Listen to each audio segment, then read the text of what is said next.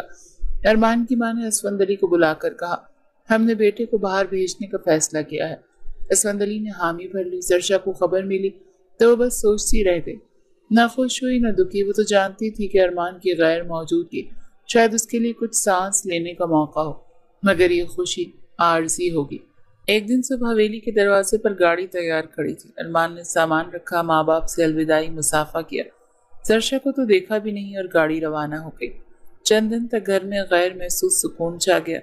زرشا اب قدرے آزادی سے سانس لے سکتی تھی، مگر ذمہ داریاں ویسی ہی تھیں۔ اب وہ باورچی خانے کے علاوہ دھلائی، صفائی اور چھوٹے بچوں کی دیکھ بھال میں بھی لگ گئی۔ ایک روز حویلی کے کونے میں پرانے صندوق سے کپڑے نکال رہی تھی تو ایک نوجوان ملازم آئے۔ تمہیں کبھی ارمان صاحب کی یاد نہیں آتی؟ زرشا نے مختصر جواب دیا، نہیں، وہ تو باہر چلے گئے، اب شاید سالوں واپس نہ آئے۔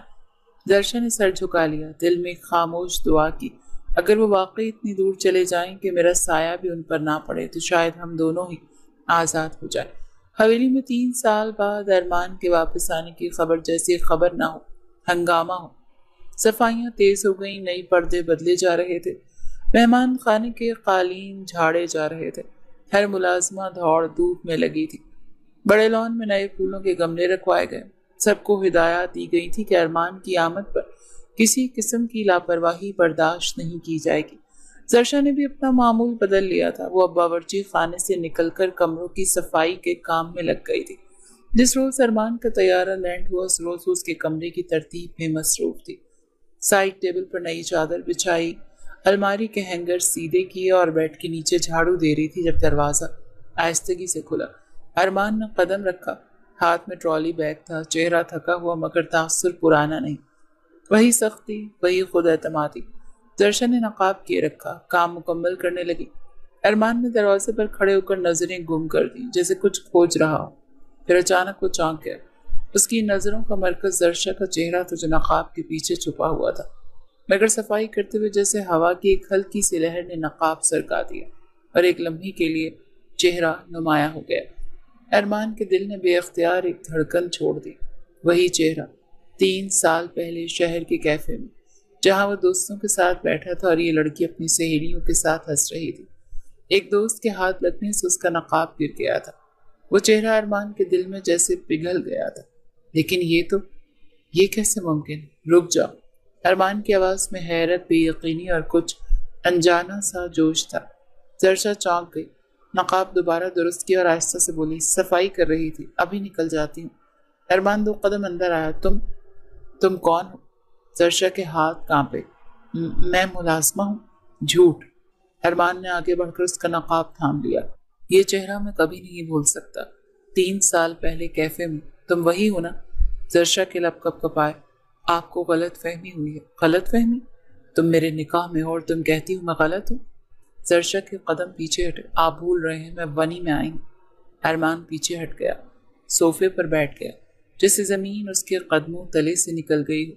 وہ سر تھام کر بیٹھا رہا۔ زرشا خاموشی سے دروازے کی طرف بڑھی اور باہر نکل گئی۔ پورے دن حویلی میں اس واقعے کی کسی کو خبر نہ ہوئی۔ ارمان کمرے میں بند رہا، کھانے کی میز پر بھی نہ آیا۔ سب نے یہی سمجھا کہ سفر کی تھکن ہے۔ اگلے روز سب جلدی ارمان باہر لان میں چہل قدمی کر رہا تھا۔ زرشا صحن کے جھاڑو لیے آنگن میں کام کر رہی تھی اور دونوں کی نظریں ایک لمحے کو ٹکرائیں، مگر کوئی رد عمل نہ ہوا۔ ارمان نے اپنے کمرے میں واپس جا کر پرانی فائلیں کھولیں، زرشا کے نکاح نامے کو نکالا، پڑھا، انگلیاں کانپنے لگیں۔ زرشا بنت اسفند علی، یہ تو وہی ہے، وہ خود سے بولا۔ تو وہ لڑکی جسے میں برسوں ڈھونڈتا رہا، جس کا چہرہ ایک پل کو بھلایا نہیں جا سکا، وہ میری ہی بیوی نکلی۔